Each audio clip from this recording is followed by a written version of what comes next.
Okay. Well, why don't we go ahead and get going, and then I know that Jose is not going to be here. I did not hear from Andrew or Kenneth. Who else am I missing? Justin. Yes. So why don't we go ahead and get going? Okay. All right? Yeah. Have a seat. Good. So I think we're going to finish up with Vince's segment that he was, where we had to stop last time, and then we'll move on to the custodial issue. If that's okay with you? Okay. Get this mouse to work. Is it turned on, the mouse? Got an on button? Yeah, it says on. I'll just come over here and use the wire.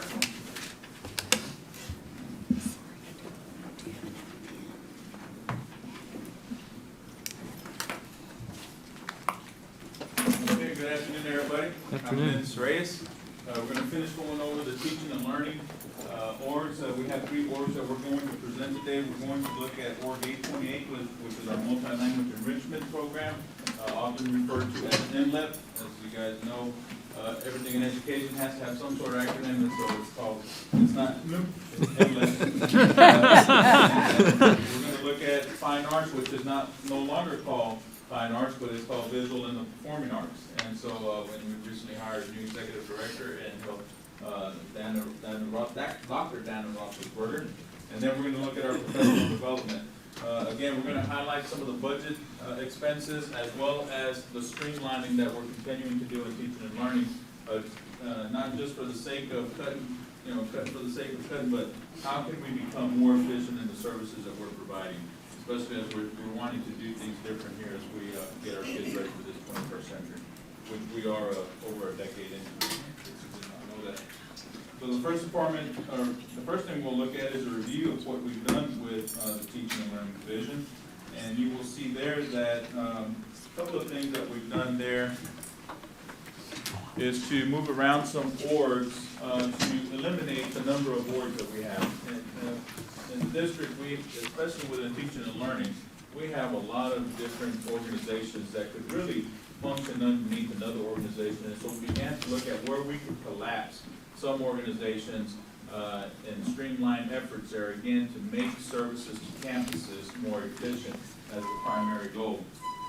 And so you'll see there some recommended changes, such as moving state and federal accountability from being its own or to coming under the evaluation and accountability. So it doesn't, that was pretty easy if you just look at the titles of the organizations.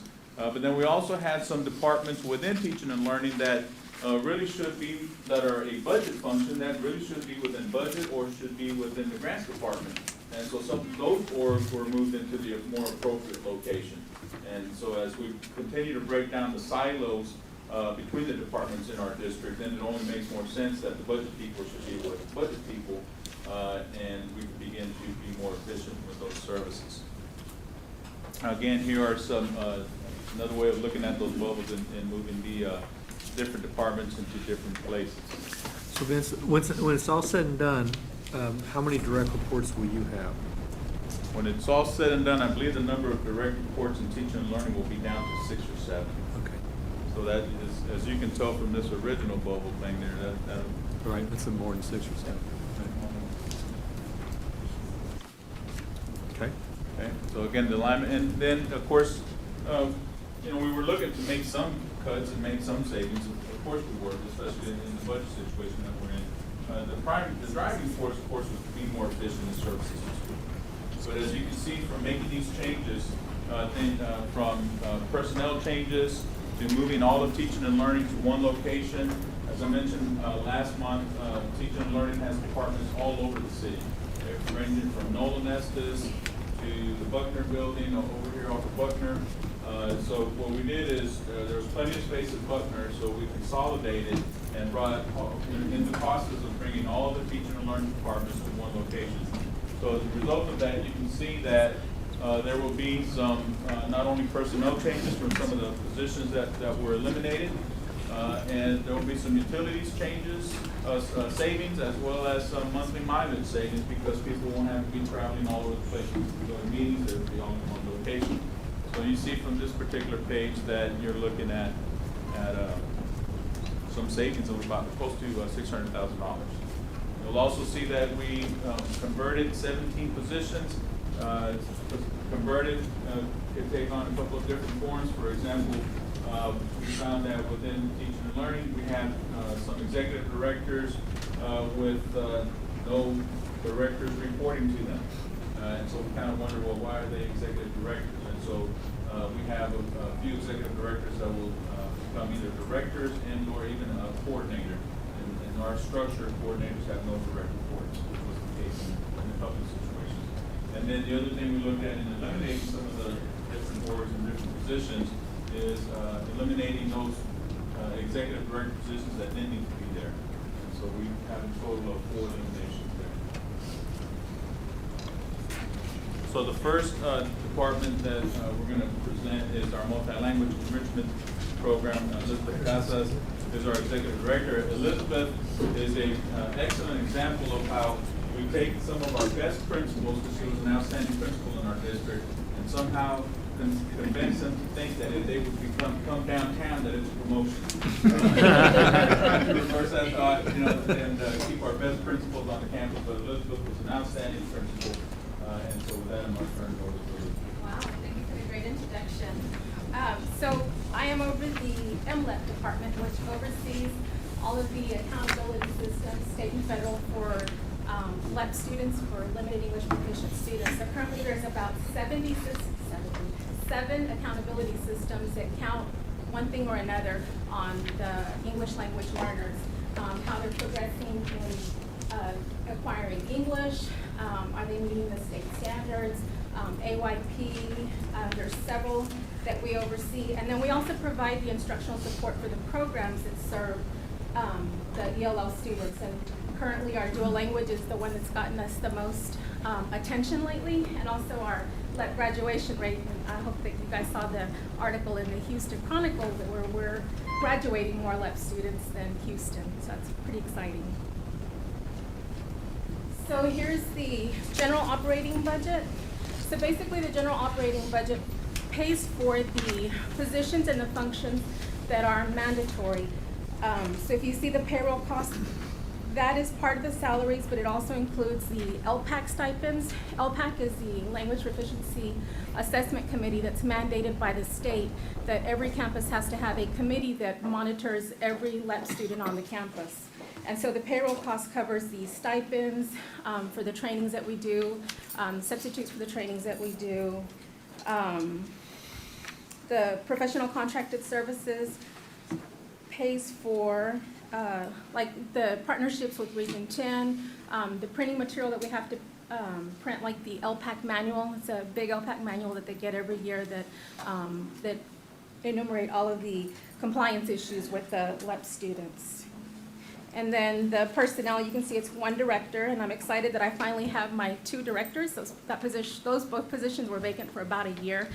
Claudia Strong-Hell is a dual language director, and Tangela is the ESL director. They've just both recently come on board, and I'm excited to have them. And then we have 1 manager, 2 supervisors, 2 coordinators. One is the district-wide LPAC coordinator, and one is our PEAMS coordinator. And then the specialist position monitors our Title III spending, and they're actually out of the evaluation and accountability department. And then the 2 admins and the part-time testers. And then Title III pays for all of the training that we do with the teachers, with all of the bilingual ESL teachers. You see that that's where the biggest amount of money goes. We spend a lot of money and time training teachers. We have several PLCs that we meet throughout the year several times. 2 of our biggest initiatives this year were the Dual Language Leadership Institute, where 1 teacher for every campus participated on ongoing training just to make sure that we were implementing our dual language program consistently across the district. And the other one was the Reinventing Education for All Language Learners. And those were secondary teachers teaching sheltered courses that were not ESL certified. And those were the 2 big training initiatives that we had this year. Contract services, that pays for, the big contracts are with Avance. We pay for Avance at 10 elementary sites. Out of that is also the Region 10. We pay a consultant to come work with us, training bilingual teachers. That was another big one. And then there were several partnerships with the core departments, like with the Dana Center. Thomas and Collier, the biggest researchers in dual languages, are coming out this year as well. And it also pays for transportation for summer programs, the professional contracted services. And then the materials pays for the materials for that partnership with the core departments. And math, we bought Everyday Math Counts calendar kits, which focus on developing the oral language development through the routines. Since our dual language program, the math is taught only in English, and so this is another opportunity for them to develop their oral skills. Social studies, we bought some materials for world geography for those sheltered courses. Since the sheltered students have to take the STAR EOC this year, that was where they identified as the greatest need.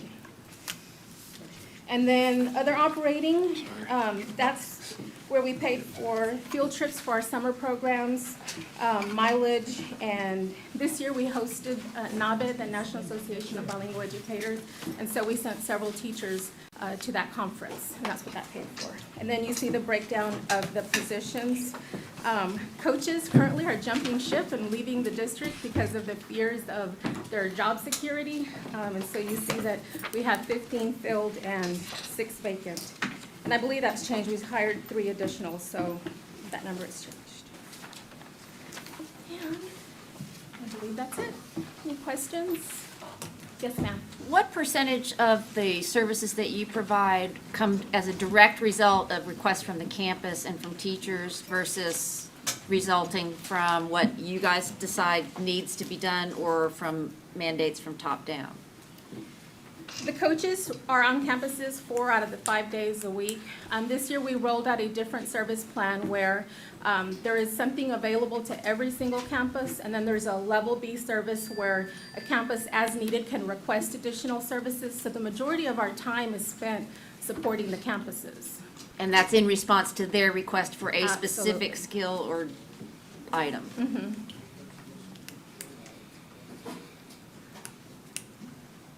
Any other questions? You look like you're brewing a question. Well, I'm just marveling at how many different reporting regulatory systems you have to manage and wondering whether or not, you know, it just is a lot of overlapping bureaucracy that keeps you from doing a better job.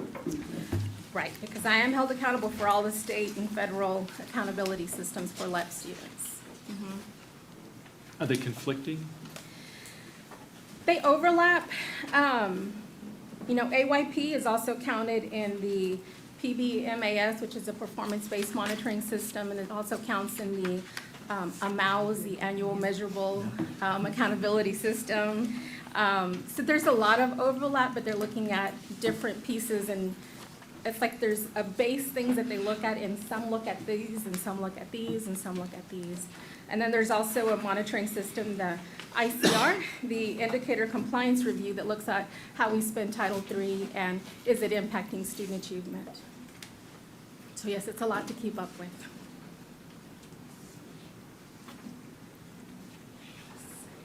Any other questions? Come on, you guys, give me some hard ones.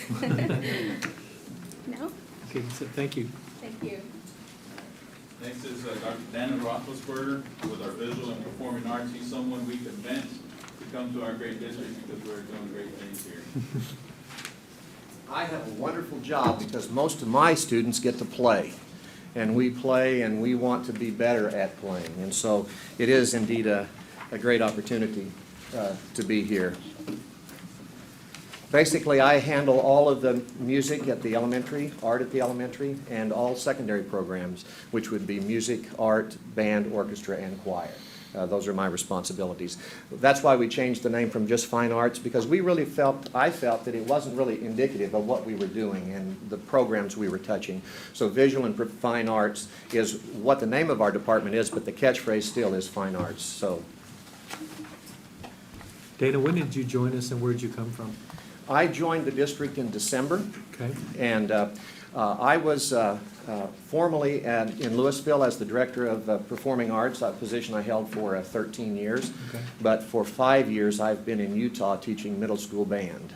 Okay. Because I was fortunate enough to find a lovely lady and married, but needed to move up there. And so now the opportunity has allowed us to come back here. So I've been here since the second week in December. Great, welcome. Thank you. It's an adventure every day. Basically, our payroll costs include a director of the department. We have a coordinator for secondary art, a coordinator for secondary music, a secondary art coordinator, a band coordinator, and we have a repair technician. We are in the process of evaluating our repair program to determine if it is cost-effective and possibly to outsource all repair and close the repair shop. The intern position there is a mistake. I don't know how it got in there from a function, but we do not I've have never any. seen a .02 intern, that's a new one. So I don't know how that happened, but anyway, that is not accurate.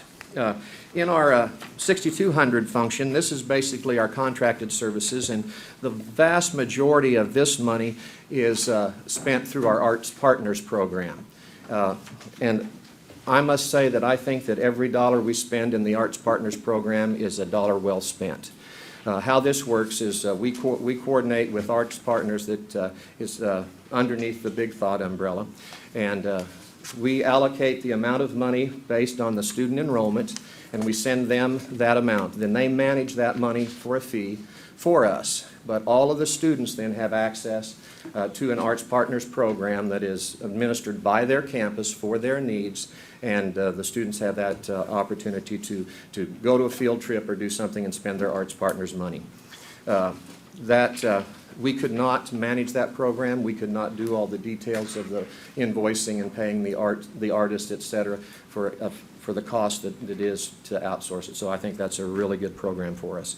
This is also where we have our instrument repair. And last year we did do a downsizing of our instrument repair shop, and with the need now to start doing more outsourcing. And we will probably close that because we can't meet the needs of our instrument repairs from one shop and the way that it's being functioned, the way it's operating. So we want to make it easier for the directors and make it more efficient for the district.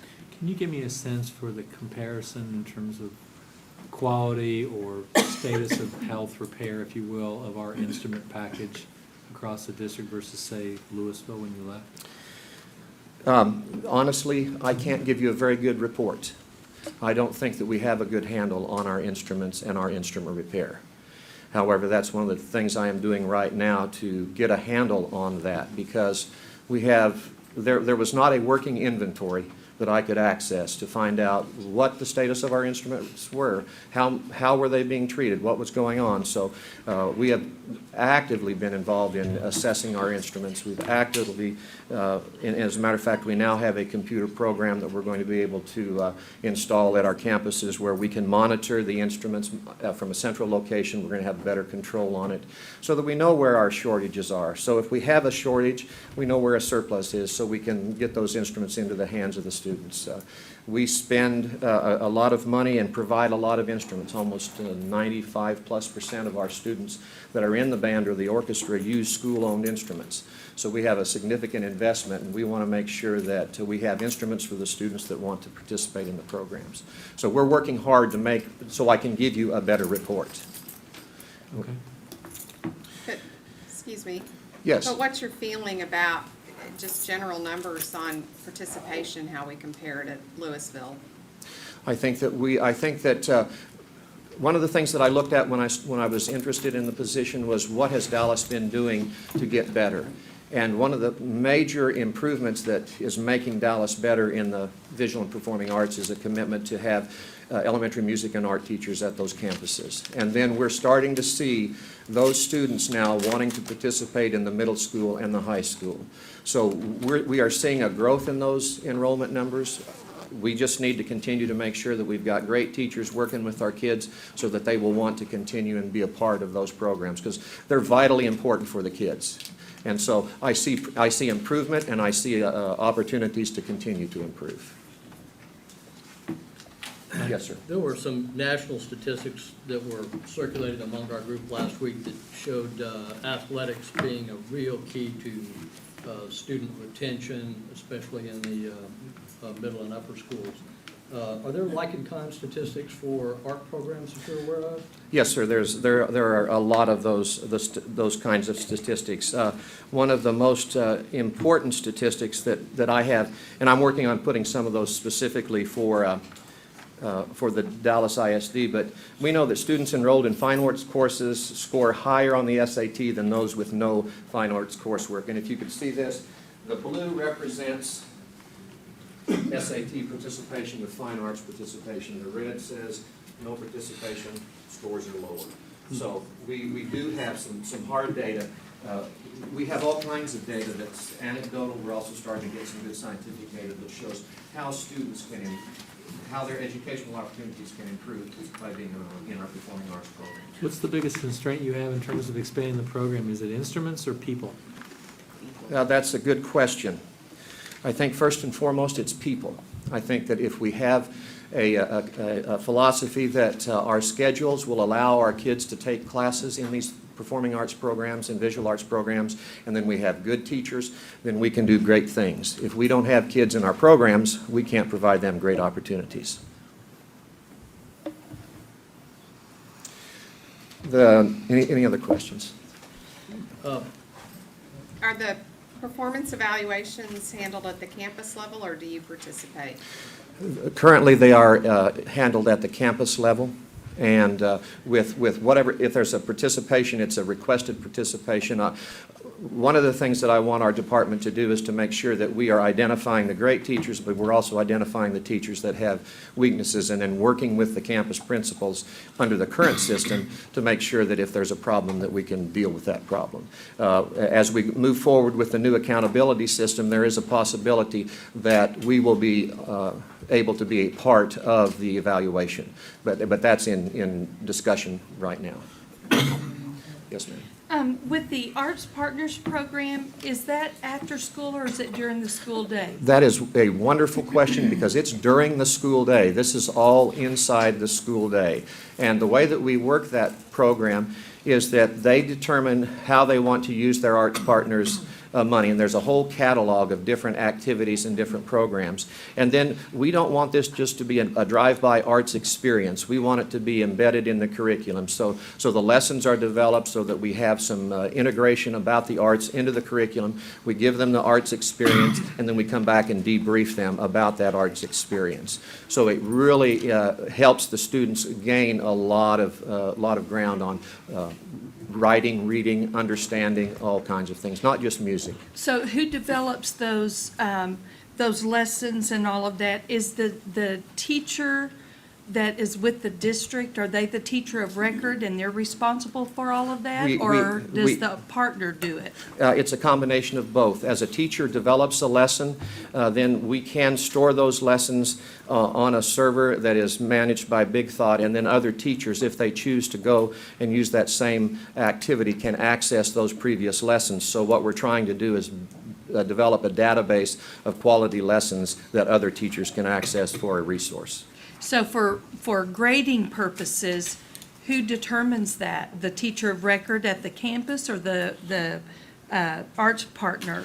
When you say grading purposes, what are you referring to? When a report card comes out and a grade has to be determined for the ones that are participating? This is supplemental, right? Yes, we're not going to give a grade for that one activity. That activity may be something that is a part of the entire 6 weeks lesson. The arts partners person is not going to enter a grade. It's going to be the classroom teacher who will deal with the grading. Okay, so does the arts partner pull the student out of the classroom when they're in there? No, that's a field trip that occurs for the Okay. entire grade.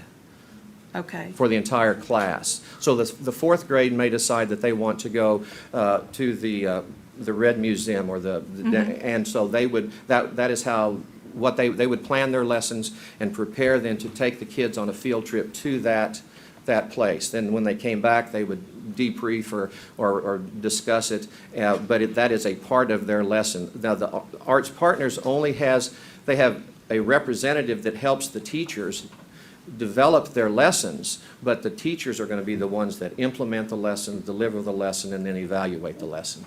Okay. I was just trying to get a better understanding It if is a it's during the complicated day. thing. Yeah, it is, okay, it is thank during, you. it is during the day, yes. Great, ma'am. thanks. Yes, sir. So of the $1.2 million that goes to professional and contracted services, the majority or all of that goes to Big Thought? No, sir, 800,000 is what we budget for that, and then this year, based on enrollment numbers, we had about 720,000 that was sent to them. We also have 92,000 that is used for transportation for our 4th and 5th graders to go to all 4th graders go to the Dallas Museum of Art for a field trip, and all of our 5th graders either go to the Dallas Wind Symphony or the Dallas Symphony as a portion of that. So we have quite a bit of transportation for that. Also included in that contracted services is $251,000 for our instrument repair. 57 is for clinicians. For our secondary programs, we want to operate our programs as UIL programs so that we can prepare our students to be successful at our University Interscholastic League programs. And so we have pre-UIL in our choirs, in our bands, and in our orchestras, and we fund those so that the students and the directors have a chance to kind of have a, if you will, a dry run before the actual evaluation is. Because we want to start using those kinds of data to evaluate our programs. I don't believe that if you get up on the day of contest and say, wow, we're going to do a great job, that you're going to do a great job. But if you've been doing systematic and careful work from day one, the contest ratings will take care of themselves and our programs will grow. But we have to have a way to kind of evaluate that. So we use our pre-UIL and our UIL for that as well. And of that $800,000, do you have a good idea of what the fee is that Big Thought is charging? A little less than 10%. But they invoice and they vet and they prepare all of those individual contractors. That would be a nightmare if we had to do it. And that serves all 225 schools? It serves all of our elementary schools. This is basically an elementary. Elementary program, okay. Thank you. Any more Question? questions? Yes. Given that people are the most important part, personnel, what are the costs or what would your estimated impact be on you doing something new and different or whatever it's going to take to identify, recruit, and hire outstanding teachers for the elementary, middle school, and high schools? I think we have to make sure that people know that we're committed to providing quality arts education and a quality education. I think that we need to be able to say to a building principal, based on the fact that of art content-specific knowledge, that this person is doing a great job, and if we say this person is not doing a great job, that they will understand that we have the kids' interest in heart. Because we have two things. We have education that we are responsible for, but there's also a huge entertainment component that we think of when we think of the arts. And that's great, but we're not just about putting on a lovely program for the PTA. We're about the sequential instruction and all of the things that come with that. We want to make sure that's happening. So the cost is huge if we don't get those good people in. The cost is minuscule if we do. So it's our job to start making sure that we have good communication lines open with our HR department, with our principals, so that we can identify the great ones and get rid of those that need to go to the house.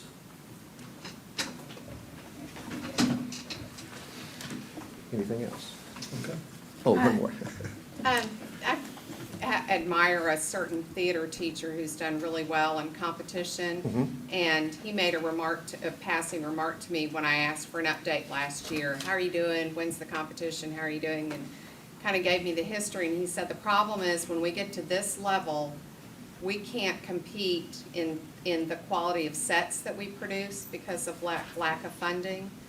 To me, that seems like small dollars in comparison to everything else. I would hope that, we have some problems right now, and we are starting to identify those problems in regards to our stages, our lighting, our rigging, all of the other parts of the stages. We are starting to identify those problems. I would hope that there would never be a student or a teacher that says we can't succeed because we don't have a piece of equipment. Because I think all they need to do is ask the question. And with my new position, the refocus now is just on the visual and performing arts. And so I'm working with my team, my group, to make sure that we've got what we need, that we know what where our weaknesses are. Oftentimes, if the question isn't relayed up the line, then we can't help.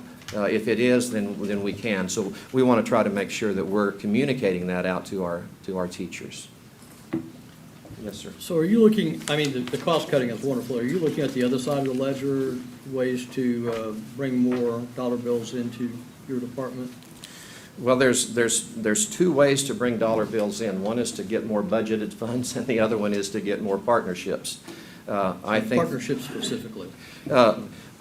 I think that we have in the Dallas area and the Dallas ISD specifically a tremendous resource, and that is what I will call the Arts Partners part of Big Thought. And they are a committed partner to raising money in the outside world so that we can use it in the inside the district. So we are in communication, we are talking, we are trying to evaluate the ways that they can help us, that we can best help our kids. But that's a complicated question and a complicated labyrinth to try to negotiate and make sure that we're all on the same page. I guess the other benefit is if we can figure out a way to staff and have more grant requesting personnel within the district who actually seek funding for programs like this, that would be another source versus what we have. Right. Okay. In our 6,300 funds, our supplies and materials, basically this is, I'll give you a quick rundown. We have about $93,000 for elementary music and art equipment, about $381,000 for band instruments, $81,000 for choir, $65,000 for secondary art, $325,000 for dance floors. As we add our dance programs, it's very important that we put in a quality dance floor so that there's not injuries to our dancers. And so this is called, we're putting in DIN dance floors that allow, similar to what the Olympics use on the gymnastics, so there is some give and take so that we can have folklorico and hip-hop and all that stuff going on and still not hurt our kids.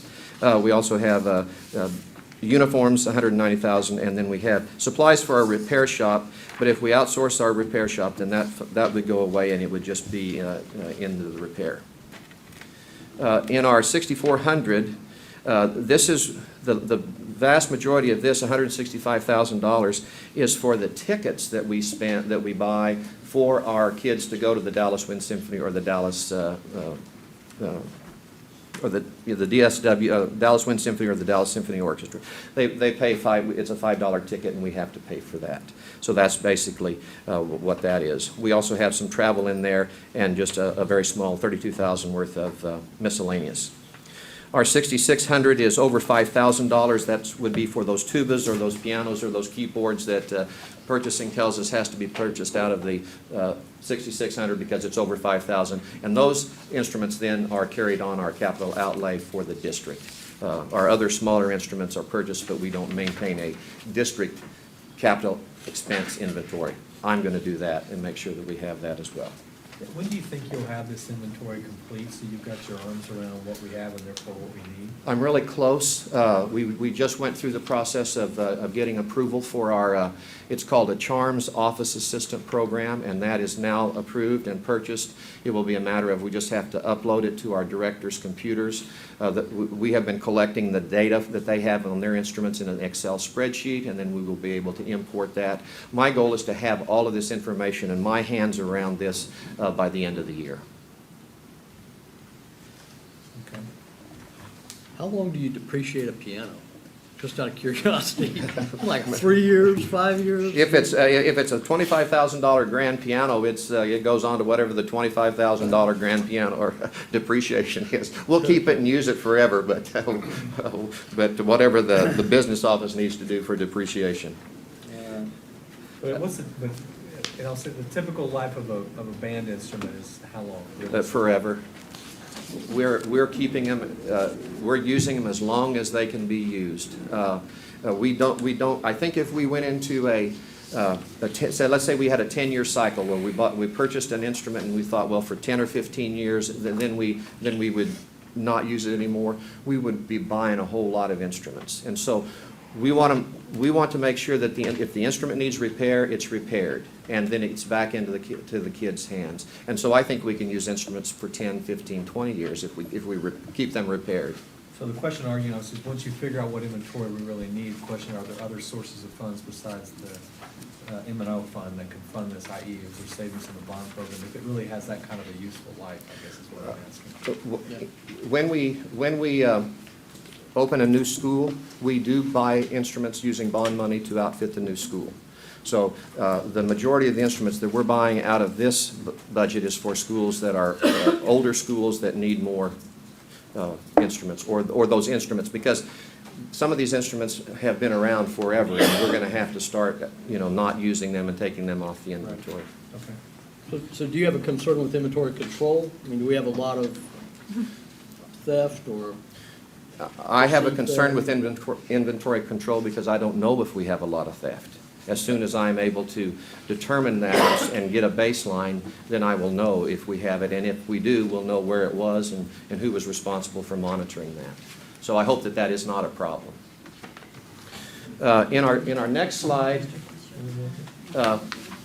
several years ago, through the Wallace Foundation, Big Thought, and the Dallas Alliance for Arts Learning, we received a grant, and included in that grant was funding to have a coordinator work with this program.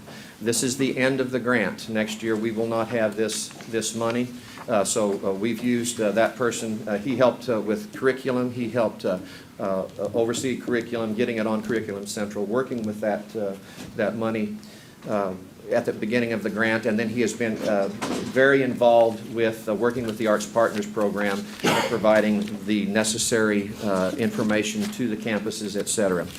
We have an admin that will assume that role in the future, and this position will not be utilized. We did not fund an admin out of this money this year because we didn't think that we needed it.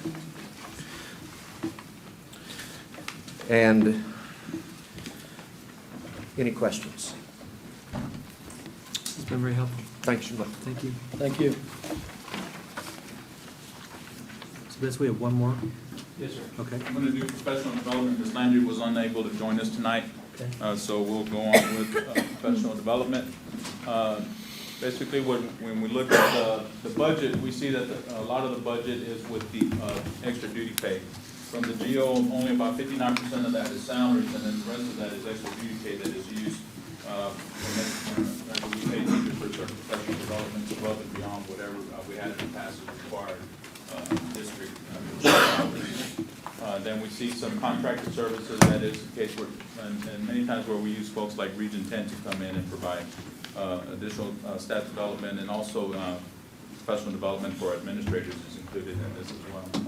So there's a GO budget that helps to cover the cost of not only professional development for teachers, but also professional development for our teaching assistants. So that is included in these costs, as are, again, capacity building sessions for our campus administrators. So there is a general operating budget and a Title II budget. Title II, again, is geared specifically towards professional development. And so we see here how much is allocated for this. There are 9 positions currently in Title II.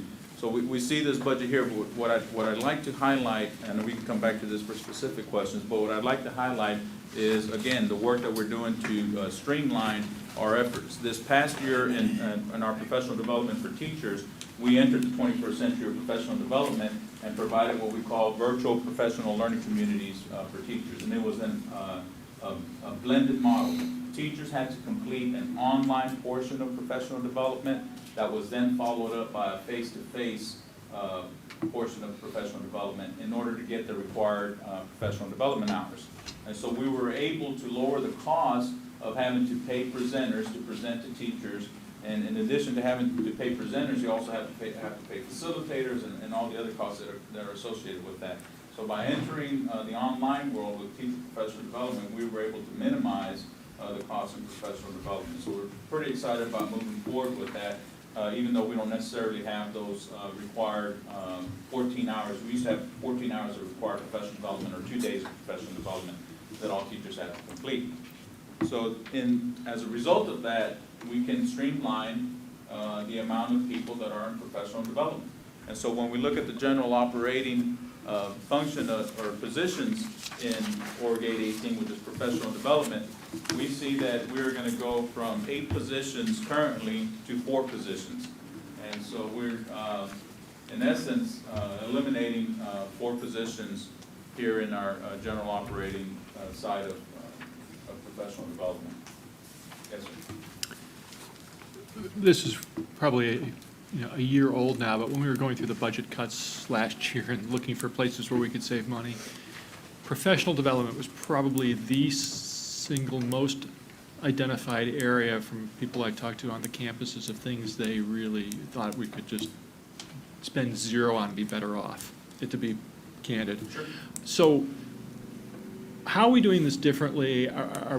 Do we have a sense, are we being more responsive to the campuses? Are the campuses happier with professional development now? What are we doing to make sure that we're serving the campus as well with this? And that was part of the reason to go to that virtual professional development. There was a couple of reasons there.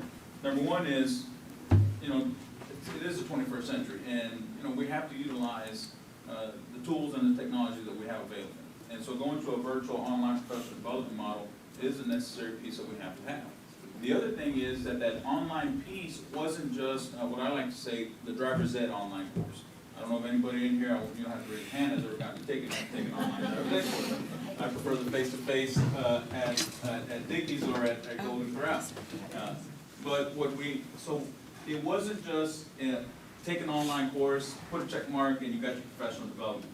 What we were asking teachers to do is to take a 70-minute online course followed by a face-to-face on their campus with their teachers.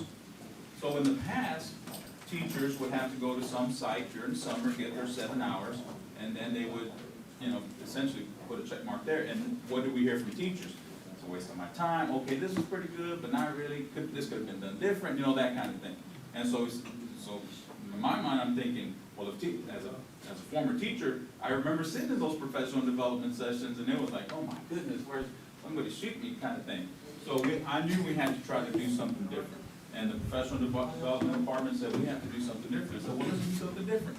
So that's when we entered the online world. But more important than just entering that online world, what I want to emphasize about that is that the professional development returned to the campus. So while we still had a blended approach, had some online stuff, there still had to be some interaction, teacher-to-teacher interaction with their campus administration team, talking in small groups about what they can do to implement a program or an initiative. And so that's what we're trying to do different. Now this year, the way the calendar rolls out, professional development will be completely led at the campus. And then that's why we can reduce the professional development department by 50%, because their function now becomes more support to the administrator on that campus. It's how much are we using data to identify who is really good at a certain subject in a certain grade and figure out a way to have them be a better coach or mentor, young teachers or teachers who are struggling? I'm just trying to, how does that work? That is everything. Of course, you don't just look at a principal recommendation, right? That's part of it. For example, we do have a mentor program for new teachers. Right. And so new teachers get a mentor assigned to them. Primarily that comes from principal recommendation, but then we look at why is that teacher qualified to be a mentor? And they have to have some classroom success in order to become the mentor. When we look at our presenters, we want to make sure, because the last thing that we want to hear, if someone were to go to a session and say, I know that teacher, and that teacher's terrible. How do y'all have her or him presenting, and that teacher can't? Right. So we want to make sure that we're identifying the best of the best teachers to be our presenters. And how do you find that out? Well, obviously you find out from that with our coaching model, with our instructional coaches. If they're at a campus and there is not significant growth at a campus, then we look real hard at, okay, so maybe this person doesn't need to be instructional coach. One of the things that happens is we identify some really outstanding teachers to come be instructional coaches, And they may not necessarily be good instructional teachers, even though instructional coaches, even though they're great Great teachers. teachers, right. So we help those folks transition back to the classroom. There was a couple of questions before you start. Will there be a required number of professional development hours this next year? And people are really worried about how it's going to work. Sure. Is it going to be all online where it's at home? We have some people that don't have computers, they can't do it online. When they try to get on, they can't get access to it. A whole lot of questions about this. Sure. With the professional development, with the calendar, as you know, the new adopted calendar, all professional development will occur on the campus. There will not be any required district-wide professional development. Any type of initiatives or other type of programs that are going to be instituted will be done through the campus administrator. Now, we're still going to have optional professional development sessions. For example, we're going to have an early childhood academy. We'll continue to have a reading academy. Again, why those two? A math academy. Obviously, we need to have more opportunities for teachers to improve their skills in math and reading. But those will be optional for teachers. Teachers can come to those during the summer, and of course, we have the ongoing institutes that occur on a regular basis throughout the school year. So there, to answer your question, no, there is not a required set of hours any longer. Okay, so if one campus is doing 15 hours of PD and another one's doing only 6 or 8 because that principal feels like that's appropriate, there's not going to be any real consistency, correct? Well, the consistency will be ensured through the learning community executive directors as they work within their feeder patterns and they work with their campus administrators to make sure that there is that consistency. Well, I look at it differently. There's freedom, and you're not taking the principal's made a decision that professional development may not be needed for some people, and so they have the freedom to continue doing their teaching instead of being pulled out for something I hear is often considered arbitrary. And the one thing to remember, though, is that teachers certified after 1999 have to have a certain number of Right. professional development hours. It's 150 hours every 5 years. Every Okay. 5 years. And so we'll have to make sure that we maintain, and that's where we really support the campus administrators. Because we don't want campus administrators having to, collect all these documents and keep track. That's the role of us to support principals. Thanks. Those extra hours don't have to be provided by the district, though. No. You can go get those anywhere. Sure. If they want to go to, the bilingual conference, or they want to go to Region 10 or Region 20 or something like that, they're more than welcome to do that. Or university coursework sometimes counts for that as well. So what do they do on staff development days? Currently, or? What's the concept behind a staff development day versus the time you would be logging online or attending a conference or The staff development days going forward? that are on the school calendar? Okay, so the staff development days that are on the adopted school calendar for next year. So, the way the effective campus administrators work is they look at their campus data. They meet with their campus instructional leadership team, which we call SILT, right? Everything has to have an acronym. So the principal meets with their SILT members, they look at their data. And from that data and from the dialogue with their SILT members, which is supposed to be a professional learning community, and it is, then that group determines, okay, here's what our teachers really need. We really need to focus on summarization.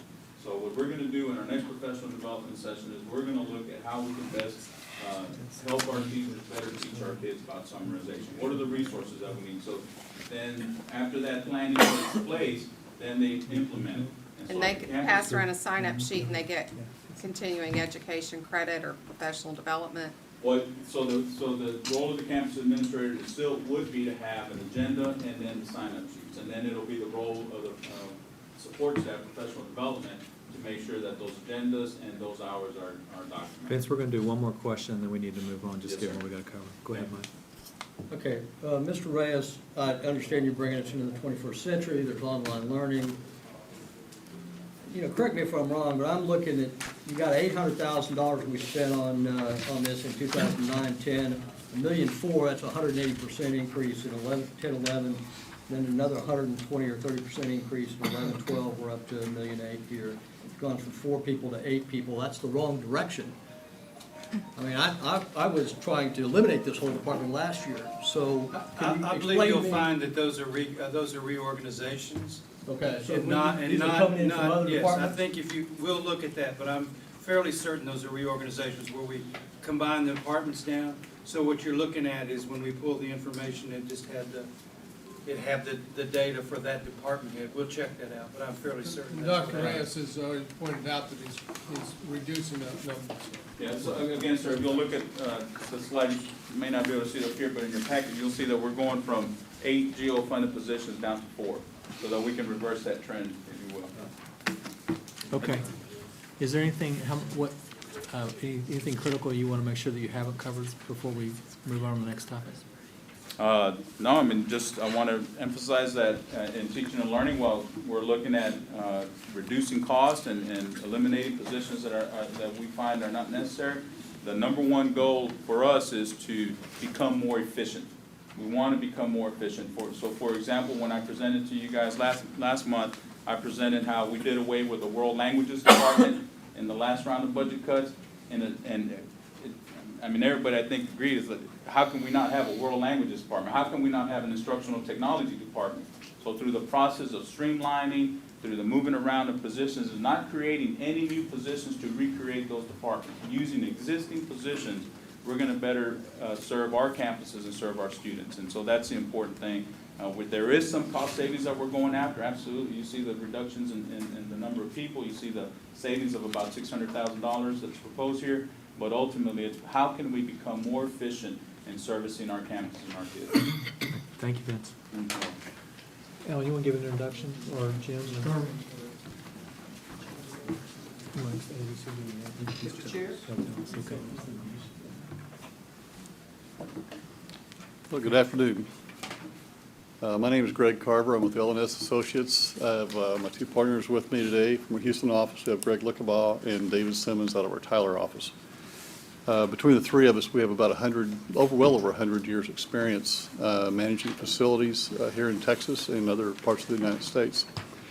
Just for your information, my background, about half my 30-some years was serving school districts in Texas. The other half was as an outsourcing agent for 2 separate outsourcing companies.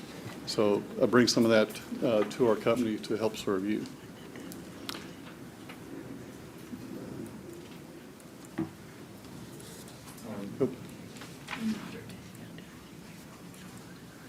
I'm not sure. Okay.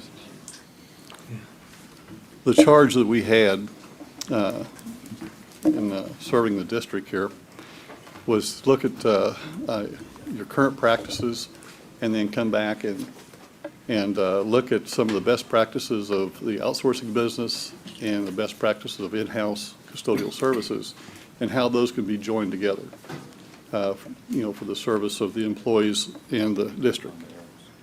Oh, just here? Okay. Your current organizational structure looks something like this. You have your director of services, and then you have his management staff under that. You have 3 area managers and a training manager and their staff below them. We looked at the salaries, and this is the leadership salaries for your district. And you'll notice that you have, as I said before, you have 4 managers and a executive director. And then below them, you have various positions such as secretary, specialist for trainings, and others. And then the average wage, you'll notice on the right-hand side, and then the number of days that they actually work as a contract. We focus most of our attention on the actual physical working staff within the Dallas ISD. You'll notice that the supervisor of facility to the right has an average wage of $21.06. Now, your supervisor of facilities levels 1 through 5 actually are day people reporting to the principal, and at the present time, they supervise the night staff. The next group is the lead custodians with an average wage of $15.43. 5 levels that you have, and they come in towards the evening, manage the night shift, and then close the building up at night. And the final group at the bottom, at an average wage of $12.60, is your custodial workforce, the majority of your staff.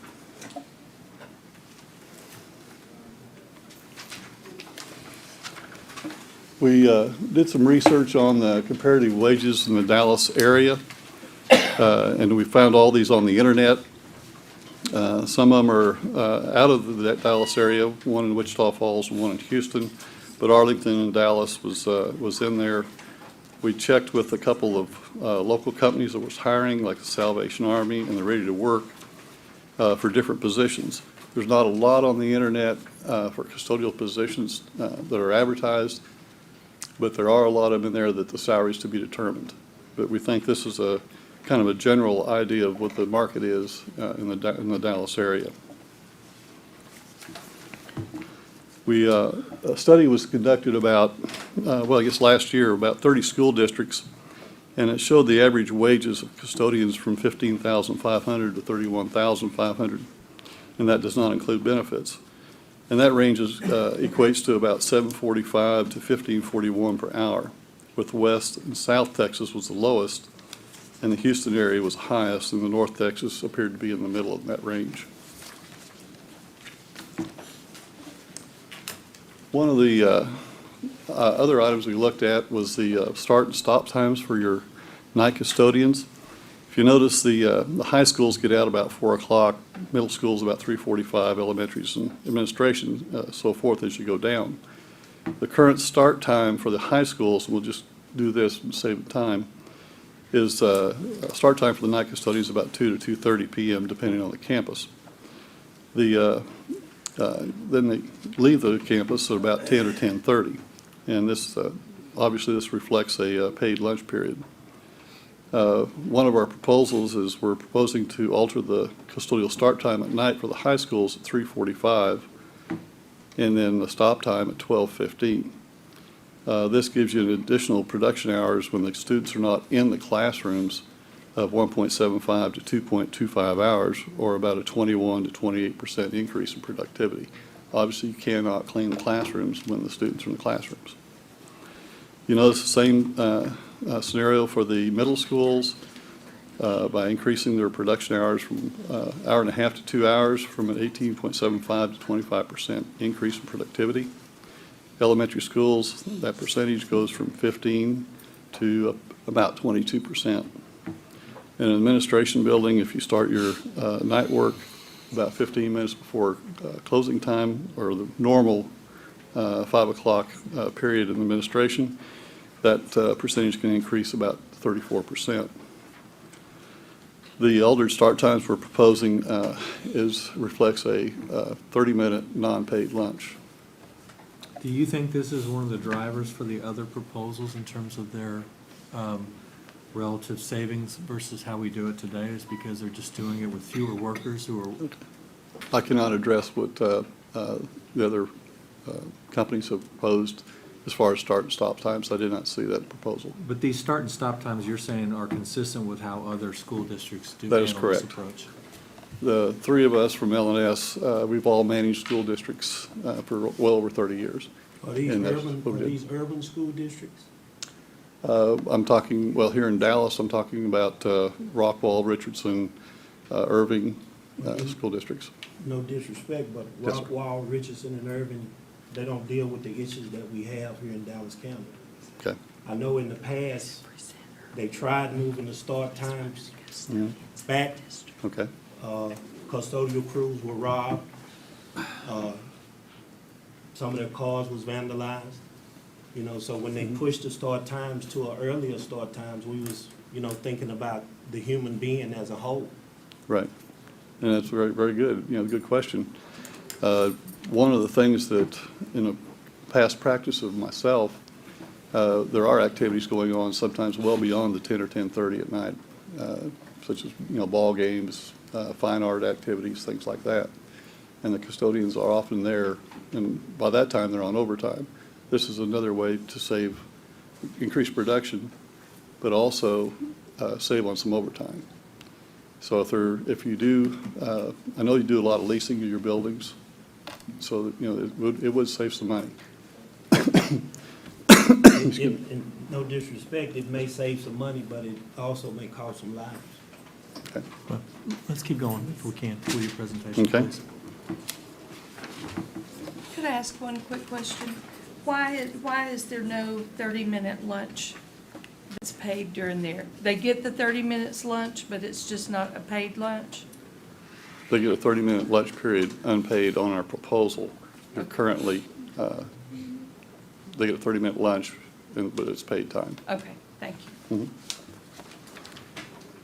Two of the proposals that we're offering to you for your review, the first one is if you say it in-house. And obviously, it's an option you need to look at. The second option is if you did a shared service between outsourcing companies and the district. And obviously, the third one you have is the proposal that you've already received from the outsourcing companies. The first one, what we're looking at above the blue line is the management level of the district. The very left, you have the positions, then you have a column that says 998 SLC, which stands for supervisors, night lead, custodians. And that's the salaries for that group that's categorized. Then you have what the proposal was from Aramark and GCA. What we're offering as a suggestion is the total employees, for example, supervisor trainer, there'd be 4 of those.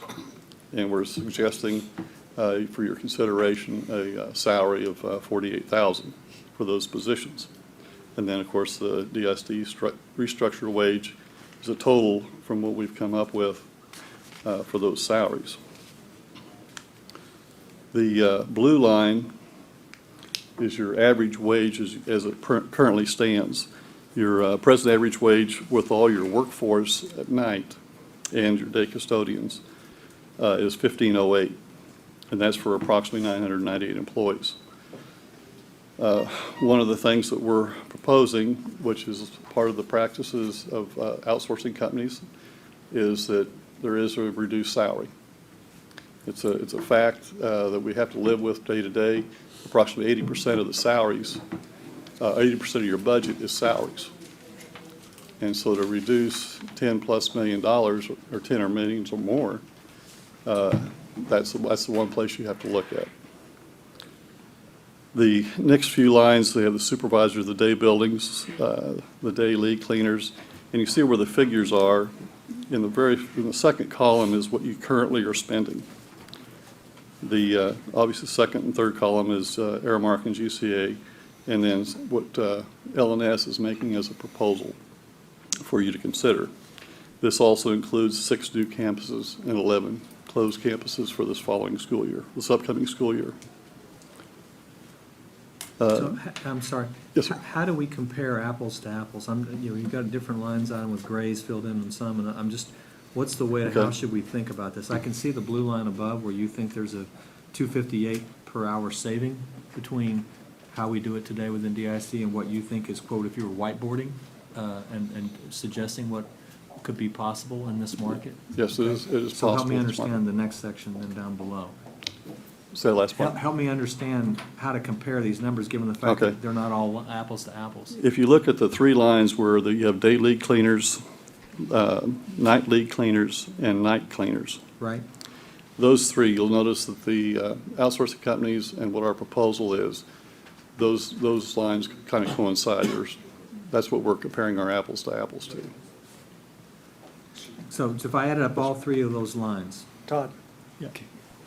we got a real tight schedule. I hate to interrupt you here, but 10 months, 10 days, and 22 hours ago, I was named interim superintendent. So it gives me great pleasure to introduce our sole finalist, Mike Miles.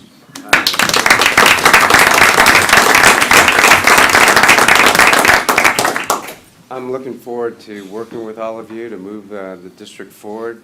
A lot of good work has been done. The budget has been gotten a handle of last year, and your fund balance is back up. I know that took a lot of work, and so congratulations on that. And I know you're continuing that work this year. Really appreciate that. I'm looking forward to it. I'm excited. I'm going to work my darndest every day for the kids in Dallas. But I want to work with the community. I want to work with the stakeholders, especially our staff and teachers, to try to do that. Does anybody have any questions for me? Welcome. Welcome. Thank you. We're looking forward to working with you. And I'll be back every other week until July, so we'll have hopefully a chance to talk and get to know each other a little bit better. Okay? Okay, great. Well, All right, thanks. Good talking to you. safe travels. You're saving all the questions for me, right? Okay.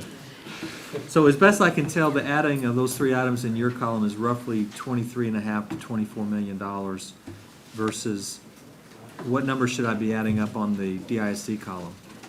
The 10, 7, and 14? Actually, down at the bottom, that's the grand total of 35,900,000, which you currently are spending. Okay. So help us understand why you think Aramark and GCA are so much below what you think is a... The Aramark and GCA numbers were presented by Aramark and GCA, and So you can't opine? I cannot address those. Okay, Okay. all right. Now, Can you look at the bid proposal and did you look at that and give I a looked at sense where we thought of everything to include in that so that we got a bid that Was sustainable? compares apples to apples?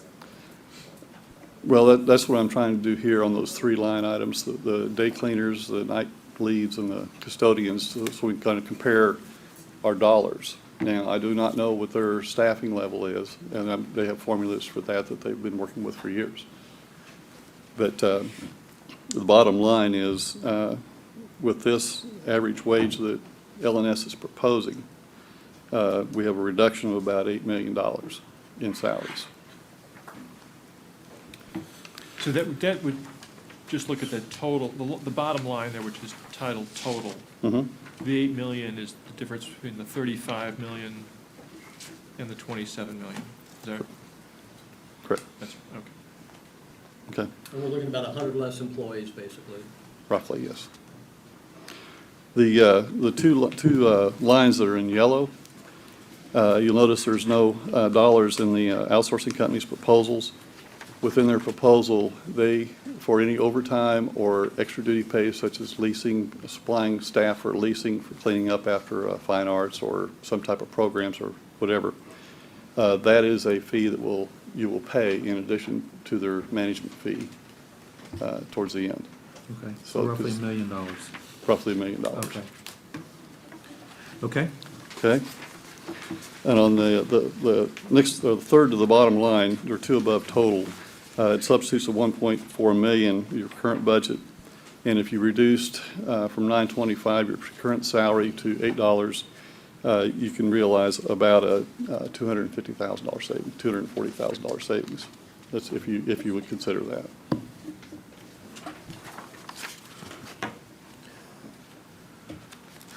Second page of option one is your benefit package. You have your categories on the left, and clear to the right, you have the percentages that you presently pay for workers' compensation, FICA, retirement, TRS, things like that. You have the two outsourcing companies with their figures, and then you have what we are calculating to be your benefits off your salaries, your 27 million salaries. This same percentage would still apply if you stayed in-house, and this would be your new dollars. So you would go from 3.7 million to 2.8 million, saving about 900,000 by reducing the salaries accordingly. The next page. So is that in addition to the 8 million, or is that part of the 8 million? That's in addition to the 8 million. All right. The next category is the overhead and support. Uniforms, you're presently paying $49,000. With 100 less employees, our proposal is $44,000, and you can see the Aramark and GCA proposals. The equipment repair, mop and mat service, there's $566,000 there. I would suggest that you continue with mat service, because the first 6 steps you walk into a building, if you're on a mat, you're going to reduce probably about 80% of the dirt that enters the building. This is a study by APPA that's happened years ago. I do suggest that you talk to that company and see if you can't renegotiate a better price for that. The equipment repair, $49,000. I left it at $49,000. I think it might be light, but we left it there. Communications, $7,500. I left it the same as what you're presently using. And you can see the other companies' fees for that. Office and warehouse, obviously you have your own warehouse, and with our proposal you continue to do that. The outsourcing companies, I think they've been asked to supply their own warehousing. Gas and other fuel and miscellaneous operating costs, we left the same. Actually, it's just a slight reduction of about $5,000 in this category.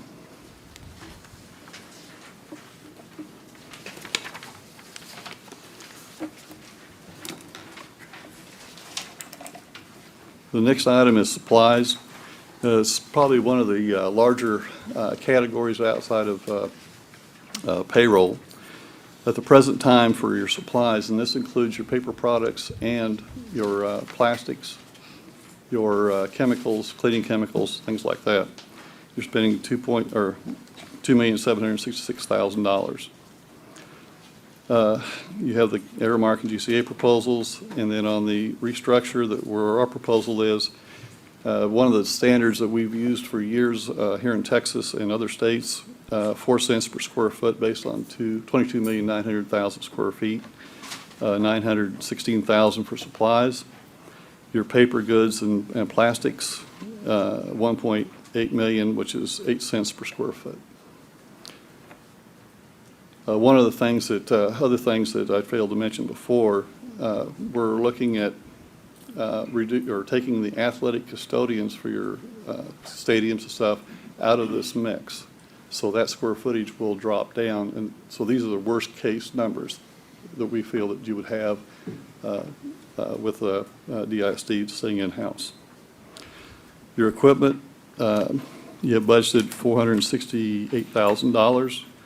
Aramark and GCA are up in the 1 million range. Typically, that's equipment they bring in at the beginning and depreciate over 5 years. What we have done in L&S is we have left this amount the same. And in 2 years, you can buy almost the same amount of equipment. And then your 3rd year and 4th year, you can reduce this number down considerably. Instead of paying depreciation, you don't pay depreciation. So in 2 years, you're equaling the outsourcing company's numbers. And then the management fee, which is Aramark and GCA, we've already covered our management for your executive director, directors previously. The bottom line, the grand total, your current budget, roughly $43 million. Aramark's proposal and GCA's $26 million. And with the restructure that we're talking about is about $34 million. And if you look to the left-hand side towards the bottom, there's a couple boxes there. If you would reduce the summer workforce by 25% for a 6-week period, basically make them 230-day employees. And so they would be offered a 6-week period. This is a practice that many outsourcing companies currently do. And I've done it in the past when I was in the business. And it is successful and it does work. You can realize another $617,000 savings, and the benefits for those people would be another $64,000. In addition, and we already talked about it once, but when a situation like this happens, typically some of the staff leave. That's just the way it is. So you could probably look at maybe an additional 100 people or so leaving, and then so you can start that new wage at the beginning wage of maybe $8 an hour instead of $9.25 for another 261,000. So go up to my column for the restructure of 34 million, reduce about another million out of that, you're down to 33 million. And that variance from your current budget would be roughly $10 million.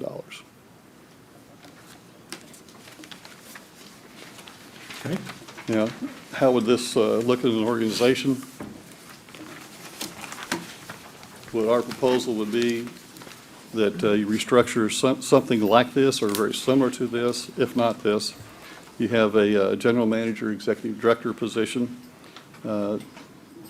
somewhere in the market right now is about the $135,000 range for this person.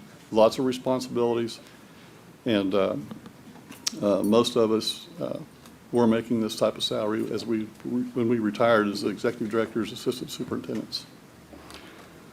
Under that person, you have 4 area managers, you have 4 trainers, and you see kind of the salaries that we're looking at on the left. You have the night lead for the campuses, and the reason the night leads are above everyone else is because if you're going to supervise people, you need to be there to supervise them. So that's what we're saying is the night lead needs to be your master supervisor, managing the people that they have under their control or direction. Then the day person will also report to that person, by some type of communication, but also that day person would have, some direction from a principal, because if something happens in the building, the principal needs to get a hold of that person. So we don't want to take the principal out of the mix. He needs to be there, but the day person will report to the night person as far as, handling payroll, time off, things like that. So they know what's happening. And then last, you would have the campus custodians. Option 2, we'd be looking at what if the district could be split in thirds. And for all practical purposes, what we did, we took the numbers you've seen before and divided it by 3. These numbers are not verified or probably even seen until today by Aramark or GCA. So the numbers you see for Aramark and GCA, you cannot hold them to that because this is just a what-if situation. So This assumes that they would prorate. yes. Okay. So for sake of time, do we want to go through it in detail? I think just get to the bottom line and we can ask Okay. questions. Well, So what would that look like? Help us the bottom line, Page what? 42. Okay. 42. All right. Okay. $43 million for the DISD current budget, as you've seen before. Divide that by a third, would be $14.4 million. Aramark's proposal is 8.56, and GCA is 8.59. Our proposal on this would be 11.9, roughly. Same thing goes for the left-hand column towards the bottom. You have the reduced summer staffing, the benefits, and if the average wage, or if the starting wage was reduced, you'd realize another $300,000 savings, and this would end up being about $2.8 million variance from the third budget. Now, if that was the case, and you did something like this, where you have 2 outsourcing companies and in-house people, you could be looking at roughly a $14.4 million reduction in your annualized budget. Question. So, Have you ever seen this type of arrangement done in a large urban school district? no. I've seen it. I've seen where one outsourcing company's been in managing parts of a district along with district people, but I've not seen 3. You divide in thirds. Thank you. So, okay. One other. Yes, ma'am. Do you have experience, could you share anything with us about what the results would be of going down to a minimum wage or an $8 an hour for people who've been earning more, or, you know, then you get people leaving and coming back, and what is the staff turnover? What kinds of problems or lack of problems or whatever do you see following this kind of a change? Okay. In my past experience, I've seen the entire staff stay in similar situations, absolutely 100% of them. I've also seen turnover of about 60%. In the first scenario, how much of a cost reduction was it created by that situation? I.e., was it outsourced effectively or just come in and restructured when you said 100% stayed? That was outsourced. That's been 20-some years ago that I did that. Okay. So. We had another question, Mike. So if the trustees pulled the trigger on this in May and we lost 40% of our employees, would that 2.5 months of the summer be enough to ramp up, in your opinion, to get us back to a staffing level we can start school with? In my opinion, it can't happen. You have to have job fairs, you have to advertise, and you have to dedicate people for hiring. So. But it's doable without, I mean, well, I think that's the biggest piece that I'm, you know, afraid of. If we go to, you know, the cuts that we're talking about here, and we lose 50-60% of our staff, can we open the schools? Well, it'll be tough. I mean, it's not going to be a easy thing to do. Good management, support of the school board, support of the administrators, and it will work. Excuse me, sir. Yes, sir. In this district, it's an ongoing district. We never stop. True. In some of the facilities, the larger facilities, we have one summer school program after another, and they continually roll over. If you're talking about decreasing the staff by 40 to 60% and still have a clean, functioning, well-ran facility for opening day, how is that possible? Well, we're talking two things here. One of them, we're only talking a 10% reduction in staff from about 1,000 to about 900 in the scheme of in the plan. Now, if a lot of people do leave, which I've seen it happen once, but I'd say most of the time, maybe 30% of the staff, might leave. A lot of them come back. But if out of those 30% of the people who leave, what if those people are skilled people? How are you going to replace those skilled people overnight? And training. It's training and more training and more training. Training should never stop in the support services department of the ISD, or even Martins Mill ISD with a few hundred kids. It should never stop, no matter what size you are. Susan? Is the any cost that might be needed for hiring and looking for people, none of that cost is reflected in these estimates. Is that true? Is that's assumed to be somebody else's job? For hiring, Uh-huh. the people, the management level people, yes, they'd be involved in it, but HR is involved in that, and benefits is involved in that. There's a lot of people involved in that, just as they are now. But it's not included. If 30% of the people quit because of the job stuff, and you needed to hire 20% back, or that number of people back, the cost to hire those people is not in this. It's assumed to be part of HR and et cetera, right? It's assumed to be paid by existing leadership. Got it. No, that's not entirely true, because if you divided the district into thirds, the two vendors would have that cost built into theirs. Right, on option 2.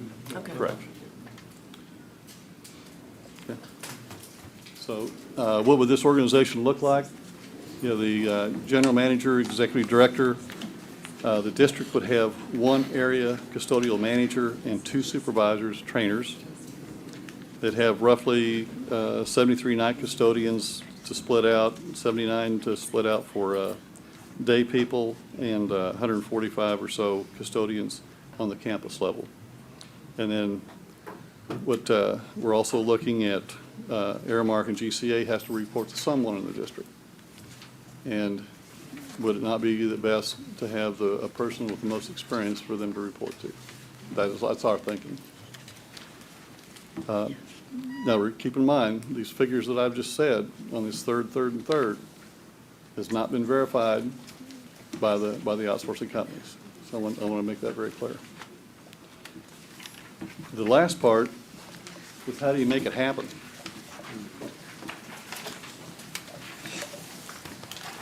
It's going to take several people from your HR and you may have executive committee, certain leadership people within the district to actually do the coordinations. The first thing, you have to do the notification of restructure, and this is typically through the communications department. Second one is the restructure of the management part of the organization, right people, the right job, the right leadership. The third one is to establish new management wage structure and restructure the benefits. Job descriptions, define the roles and responsibilities. And the job descriptions are very, very important. They need to be updated, reviewed, however you want to term it, annually or sooner, and make sure that the job descriptions fit with exactly what they do. Need to advertise for the new positions, interview, hire, and the last thing, as I just mentioned a minute ago, never stop training. The better trained employee you have, the better employee you have, and the longer he's going to stay with you. Yes, sir. Well, I'm not sure you can answer this. What's our churn on a yearly basis for custodians? You know what the turnover rate is? We have very little turnover rate right now. In 2000, we were about 30%. So the economic times have changed. So right now, matter of fact, this year we were trying to go to every other day cleaning, which we're not able to accomplish because we never get the people to leave. We could do it through attrition. So we had very few people leave. Is that correct, Dino? That's correct. So we're not really, I mean, we may have an ongoing hiring process, but it's not very vigorous because we don't need it. Right now, we're not having above market hiring wages. people. All right. Okay, so to summarize, I think, again, if we do the outsource completely, assuming they could do it we could come up with their service, it's 16.5 million savings. And again, this is before we see a revised custodial budget from the custodial group. But it's 16.5 million to outsource all of it. It's 10 million to keep all of our existing employees and restructure as you've outlined in your whiteboarding proposal. Correct. And then if we were to do a third, as best I can tell, it looks like the savings is roughly 14.4 million. Roughly, yes. Okay. Now, to get to all these figures, we had to start somewhere. And if you see the spreadsheet behind me, that's all your buildings, that's different levels of cleanliness, everywhere from a hospital grade to unhealthy. So we toured a few of your buildings, and we saw kind of where we thought your quality was, and that's how we went to so many square feet per custodian and worked it from that angle. So you did observe different quality levels? Some, yes. Some your high schools are running roughly 30,000 square feet per custodian, about where we're talking about. Your elementaries were down around 20, 24 range, somewhere in there. In your athletic facilities, obviously your custodians don't clean near as much because they have other duties. But we did take them out of the mix for this exercise. But yeah, there's a variance of quality, and you'll have that in any school district.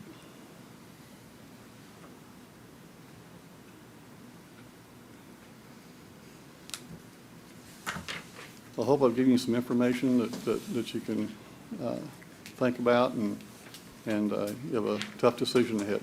Any other questions from him as a consultant to this process before we talk about it? Okay, thank you. We may call on you just to discuss. That's excellent, thank you. Thank you.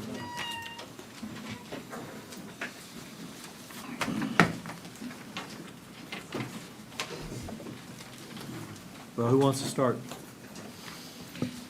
I have a question. Yes, ma'am. Are the employees going to get to share their proposal with this board, with this commission? Has their proposal been reviewed by management at all? It was presented to the Board of Trustees last Thursday, and it was given to each of the trustees at that time. And any other place? The custodial management has a copy. Right, and the custodial management department has a copy as well. If we could do it briefly, I'd be happy to review. I guess effectively, what you're saying is that this is the same structure that was summarized by management at our No, last meeting? it's totally separate. The management did theirs, and then some of the custodial employees got together and put a proposal together as well. And that proposal was separate from management because the employees were never asked for anything. Management put their proposal together, but it did not include they didn't go to, our understanding was that they didn't go to the employees. The management team put it together. Well, I think that the management team of the custodial services brought forth a proposal, and it was just something under $8 million was the savings. But I'm trying to remember, was that 8 million? I remember there was some It was discussion. 7. I remember there was also, but we were probably having discussion about the 7 or the 8 in terms of whether or not we were counting apples to apples because of. I thought it was closer to 5 once we pulled Yeah. the duplicate numbers out. Yeah. And I think that was part of the issue, is why they brought in an Is that outside a different consultant. proposal than you're talking about, Reen? Yes, the ones that the actual custodians put together. It's separate from what Joel Falcone put together. And what does that show as a savings? 8.5 million, I think. Is that the presentation that you sent me, Rena? Yes. This body hasn't seen it at all. And it's never been gone through by the custodial people that put it together. It was presented to the trustees, and they were just given a copy of it, but they've never been asked to show it.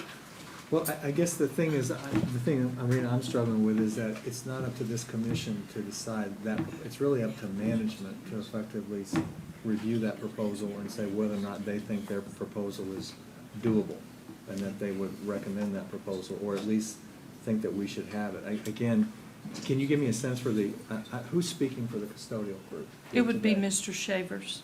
Mr. Shavers, can you summarize, if you don't mind, just given time constraints, the 8.5 and what?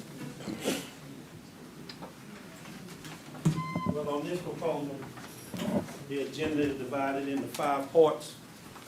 And it's restructure, reduction, cost-saving measures, summary, experience, and knowledge. And I'm gonna skip page 3. And one of the reductions is custodial equipment. We can decrease the custodial equipment by 25%. The current budget line item is $500,706,995. Reducing this would save the district almost $144,000. I'm a facility supervisor. I work in the schools. I've been there for 25 plus years. My wife is an educator. My mom retired from the district. I know what it takes to run a good building, to keep the kids safe and keep the principals happy. I spoke to a lot of other facility supervisors, lead people, and helpers, custodians. And we don't really need any new equipment for up to 3 to 5 years. We can use a service what's on site right now, as far as equipment goes. We can use the buddy system. The larger schools can provide equipment to the smaller schools. If you got large schools that have 3 T3s and they're just using 2, we can trade out and give the elementary schools one of the T3s. The supplies and materials. We suggest that we cut the supplies by 25%. The current line code is about $1 million, and we could reduce it by $357,000. We would strip every 2 years. The majority of our custodial budget goes to wax and stripper. If we strip every 2 years, shower scrub with soap and water, when not stripping the floors, Townview spends $4,750 on stripper and wax per year. $23,750 on wax and stripper every 5 years. That's just Townview. Skyline spends about $9,000 on stripper and wax per year. $45,000 on stripper and wax every 5 years. Sir, Sir? I think the question is, you're talking about custodial equipment and supplies, but we don't really have a sense for what this is compared. You're just saying if we didn't have an outsource option, this is how we could save money. Yes, sir. Copper. That's different than basically, because we have no sense for what these items compare in the other alternatives. We have no idea if they're stripping and waxing every other year or every year. So, and bottom line is, at the end of the day, this is driven so much by labor costs. Can we really focus on what? Well, we've agreed to take a 7% pay cut across the board. Well, back to what Todd was saying, I mean, I'm looking at, what we're spending right now on supplies and materials is about 2.7 million, Aramark's 2.2 million, GCA 2.2 million, the proposal that just came up is about the same. I mean, it seems like nobody's saying we can make a 25% reduction in supplies and materials.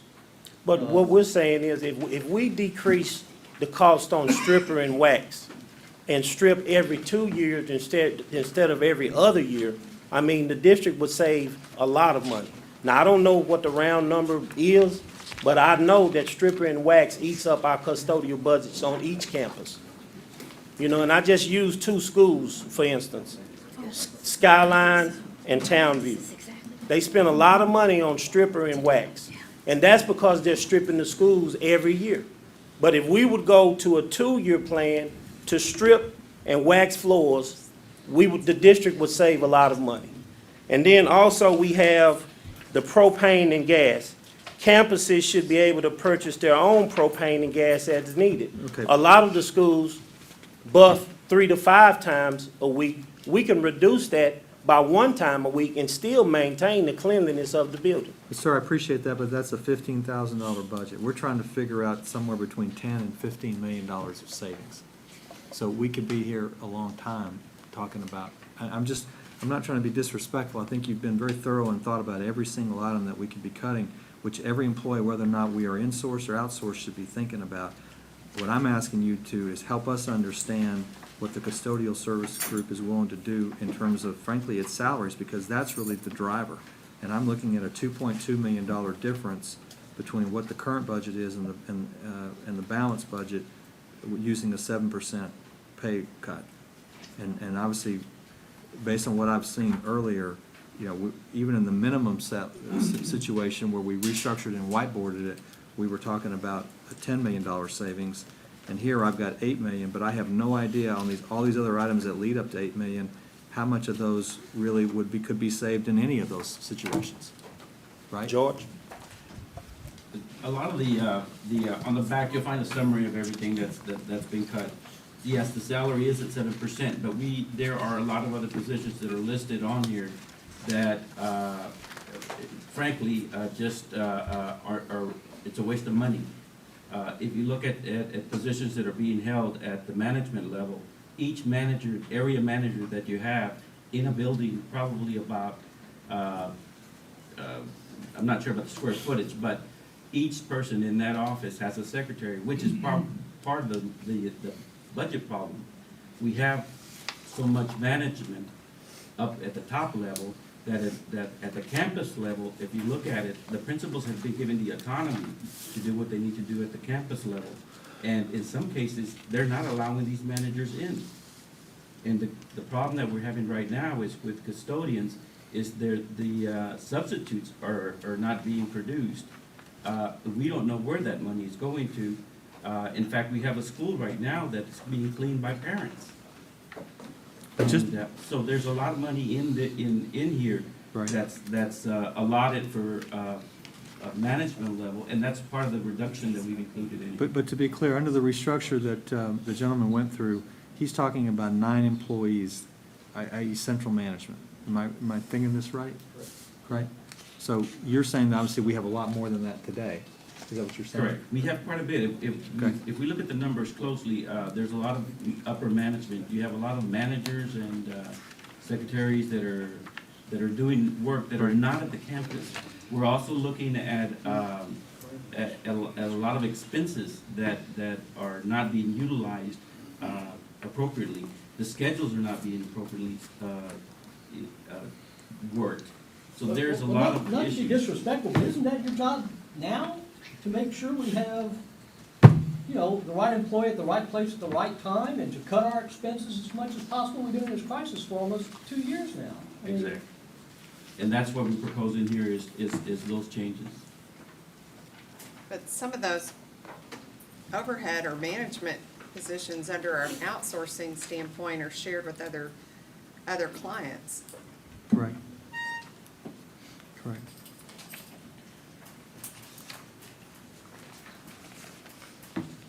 And so on the campus level, no disrespect, sir, I'm there every day. My daughter graduated from DISD, I graduated from DISD. And we have a relationship with the parents, we have a relationship with the students, we have relationships with the communities. All we're asking as in-house custodial employees, will people from outside of this district give the same support to our students, to our children, to our families, to you as administrators, as someone coming from the outside? All I'm asking, all we're asking, is look at the proposal, go over it. I mean, we've proven ourselves for years to come. Look at the proposal, give it a chance. Thank you. Thank you. Thank you.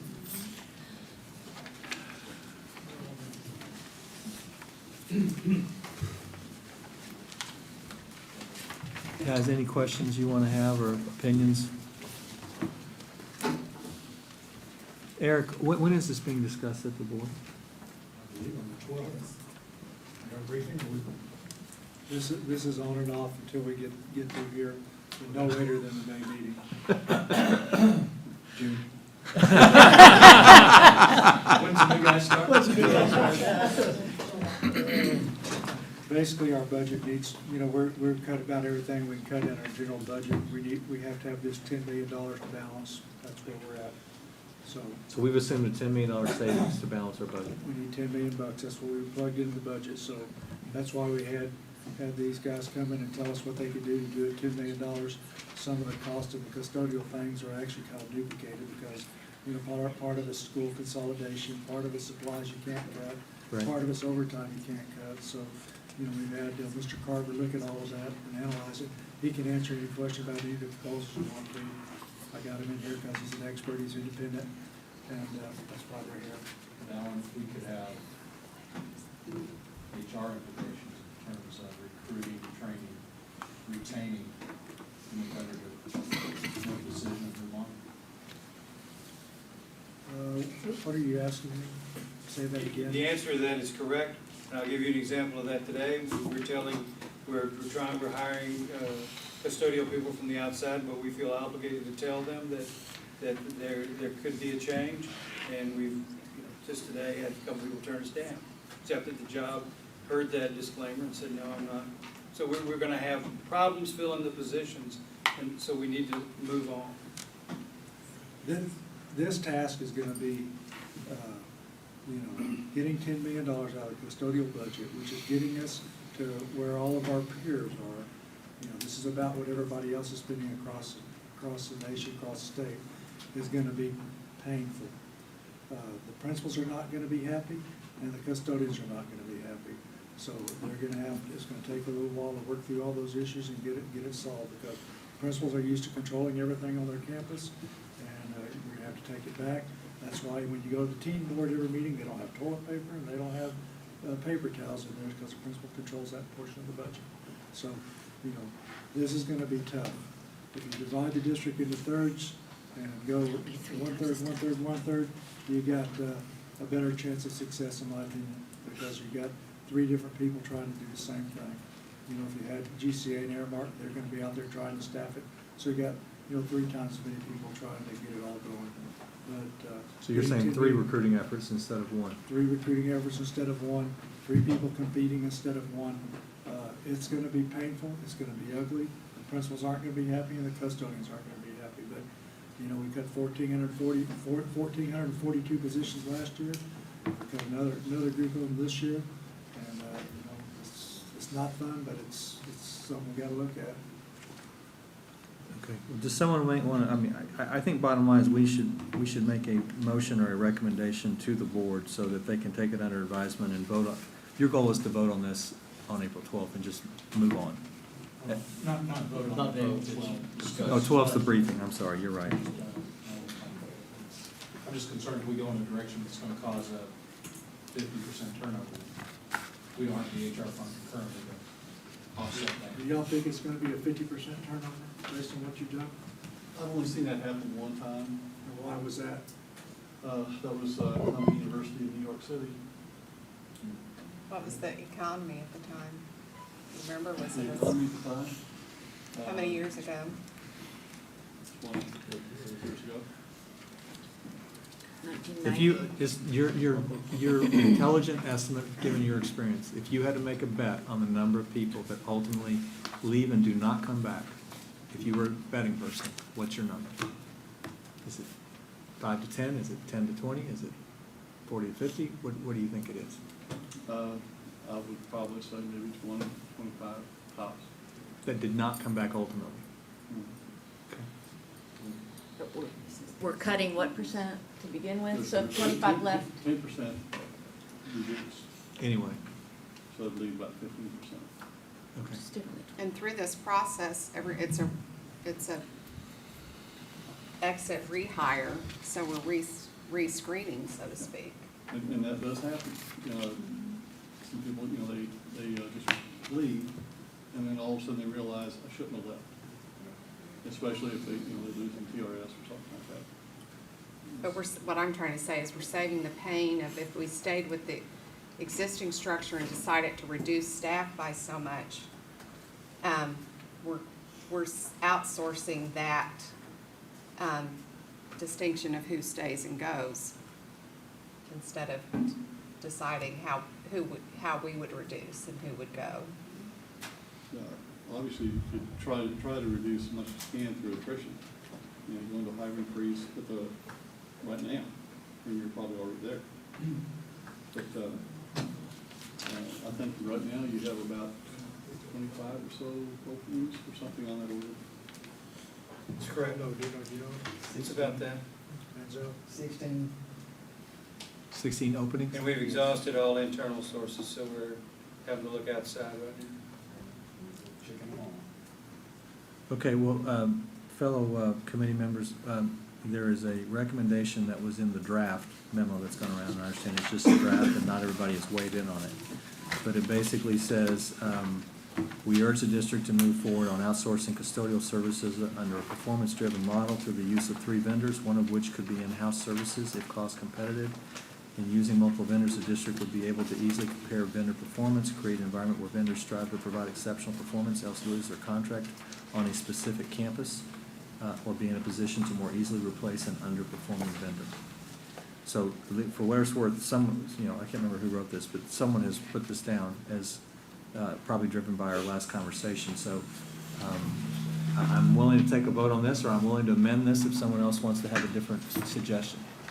Well, number one, we really don't have buy-in from the 2 vendors that they're going to stick to a pro rata dollar bill number. I mean, they could come back $1 million higher than what we're looking at here. We don't have a concrete number from Aramark and GCA on this third deal.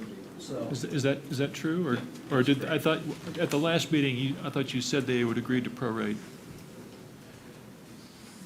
Well, yes, their dollar square foot is based on the amount of square footage assigned to them. So Okay. They have agreed to hold that number. they have agreed. Yes. And then the clarification that was sent around was that, but it would have a CPI adjustment, whereas before we Correct. thought the price That's was correct, fixed. yes. I'm sorry? I said, we don't know the amount, Of, what it will be, if they decide to prorate it, we don't know. Well, they quoted on a price per square foot basis.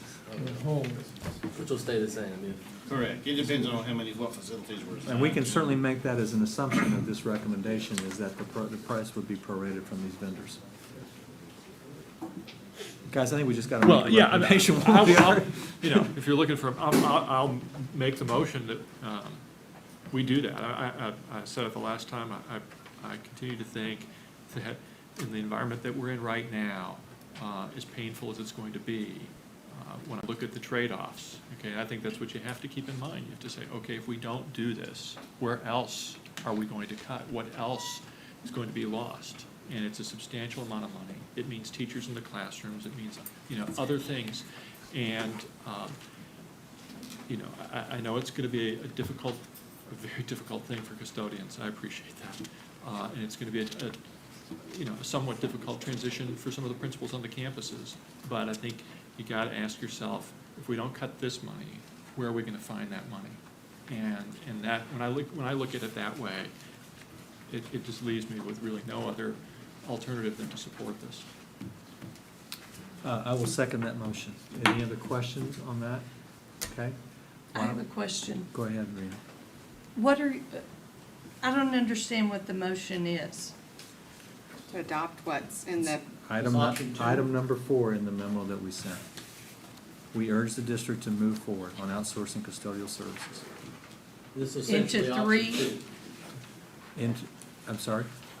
Where it's, This would be equivalent to the 14.4 million savings, assuming that everybody would prorate.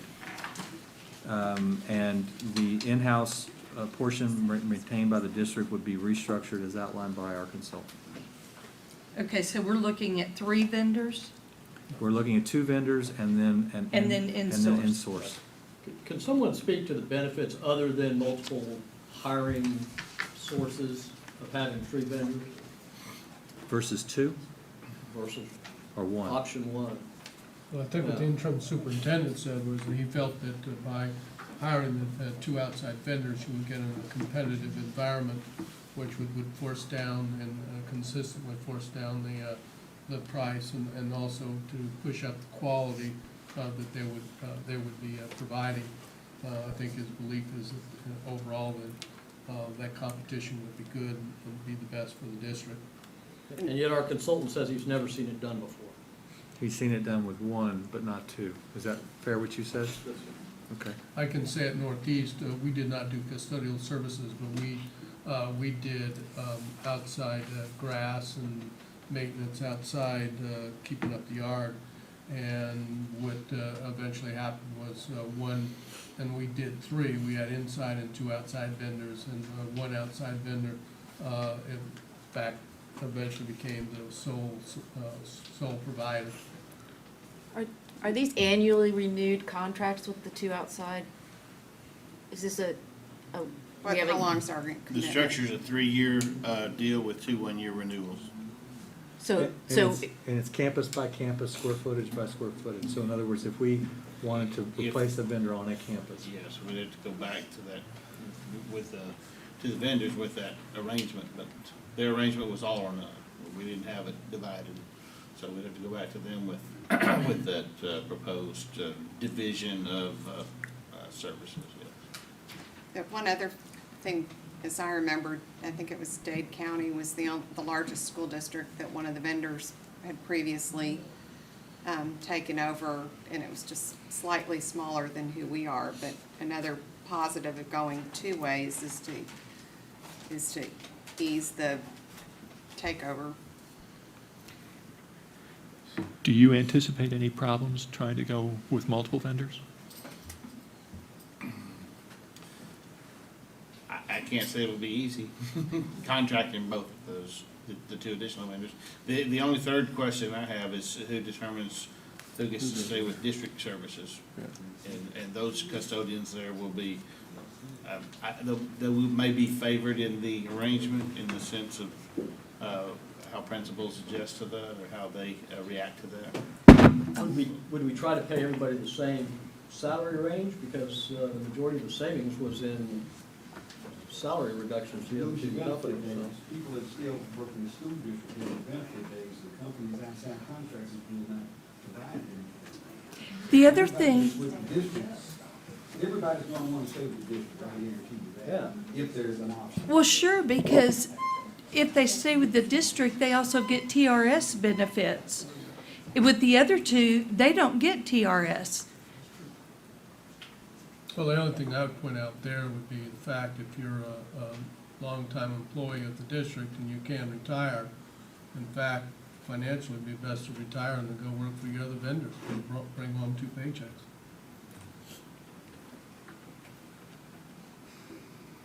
Well, if there's a motion on the table and we have a second. Second. Yeah, so, any other questions or comments before we vote? Okay. All in favor of the motion, raise your hand. 1, 2, 3, 4, 5. All those, 6, who's the 6? Am I voting or not voting? You can't vote because. I'm alternating. You're alternating. And you didn't vote, right? Okay. So we had 5. Okay, opposed, raise your hand. 1, 2. Abstaining? 1 abstain. So 5, 2 to 1 is the So vote. that's 8, so then she can serve as an alternate. Is she Well- a But I'm an specific alternate to that position. It's She's an fine. Okay. alternate to this position. Okay. I did speak with Mr. Walker. He said that he would be opposing this, He's not here. but he's not here. He's not here. Right. Okay. All right. Could I, as an alternate, just say one thing on Of course this? you can. That this, just to the gentleman and to the people that put, this is very moving, I think, and I bet every single person who's serving here is grateful that you spent some time, that people got together and talked about this, because this grassroots kind of effort is what it's gonna take to really get this district being the best it can ever be. And maybe it's too bad this came kind of late in the game or wasn't the right number, but that doesn't mean you should not do this kind of stuff or keep working at it. I mean, we would never ask. It would have been nice, after 25 years, and having leaders in position who should have asked, they didn't ask. It's a lot of people out there who don't have a voice, but we wasn't asked. Thank you. I appreciate you saying that, Cecil. Okay, it's 7 o'clock. So, we're gonna go ahead and adjourn this meeting, and then we're gonna talk about, this, just to remind everybody, we had talked about sending who can meet next Monday, April 9th? 1, 2, 3, 4. Okay, so we're gonna hold our next meeting April 9th at 5 p.m. And, Alan, is there anything, can we go straight to discussing? Where's Alan? So he leave? Yeah, he's done. Okay. Can we focus on discussing this memo next week? Yes, Okay. absolutely. And I don't think there's anything left that we were planning to present. I think we're gonna present the budget, proposed budget, and then discuss your memo. Okay. All right. Thank you for your service. I appreciate that.